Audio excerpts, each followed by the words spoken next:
8 gram വെള്ളിക്ക് 728.80 രൂപയും 10 ഗ്രാമിന് 911 രൂപയുമാണ്. വെള്ളി കിലോഗ്രാമിന് 91,100 രൂപയാണ്. കഴിഞ്ഞ മാസം 17-ന് സ്വർണ്ണവില 55,000 രൂപയായിട്ടാണ് ഉയർന്നത്. ആ മാസത്തെ ഏറ്റവും ഉയർന്ന നിലവാരത്തിൽ എത്തിയിരുന്നു. എന്നാൽ കേന്ദ്ര ബഡ്ജറ്റിൽ കസ്റ്റംസ് തീരുവ കുറച്ചതോടെ സ്വർണ്ണവിലയിൽ വലിയ ഇടിവ് നേരിടുകയാണ് ഉണ്ടായത്.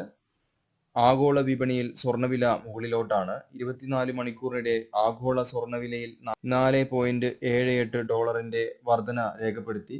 സ്വർണം ഔൺസിന് $2,409.36 ആണ്. ഇത് അട്ടപ്പാടിയിൽ നിർമ്മിച്ച് വിതരണം ചെയ്തു വരുന്ന പാരമ്പര്യ ഹെയർ ഓയിലാണ്. ഉപയോഗിക്കുന്ന ആദ്യ ബോട്ടിലിൽ തന്നെ നിങ്ങൾക്ക് റിസൾട്ട് മനസ്സിലാക്കാൻ സാധിക്കും. 100% മുടി കൊഴിച്ചിൽ നിൽക്കുന്നു. കൂടാതെ താരൻ, അകാലനര, പുഴുക്കടി എന്നിവയ്ക്കും പ്രതിവിധിയാണ്. ഓർഡർ ചെയ്യുന്നതിനായി ലിങ്ക് ഡിസ്ക്രിപ്ഷനിലും ബയോയിലും നൽകിയിട്ടുണ്ട്.